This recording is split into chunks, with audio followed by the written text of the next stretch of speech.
L'homme s'était accolé à un grand arbre, priant désespérément le pardon de son fils. Soudain, des bruits étranges se firent entendre à proximité. Le père se précipita immédiatement vers le bruit, cherchant frénétiquement et criant le nom de son fils. Après 2 hurlements déchirants, le père s'effondra, épuisé.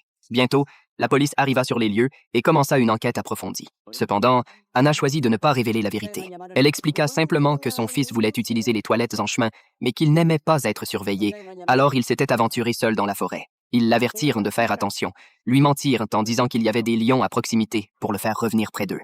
Mais en un clin d'œil, le garçon avait disparu. À leur grande surprise, la police confirma que des lions se trouvaient effectivement dans cette région.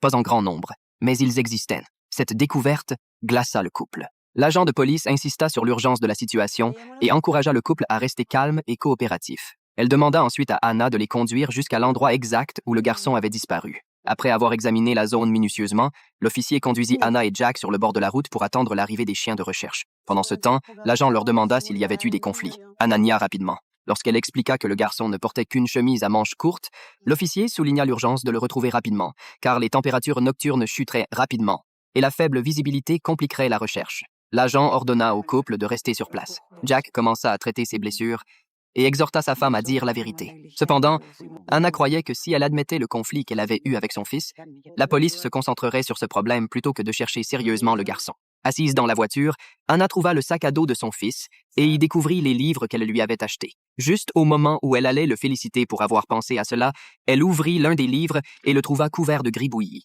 À ce moment-là, Anna comprit que son fils la détestait. Elle perdit complètement son calme.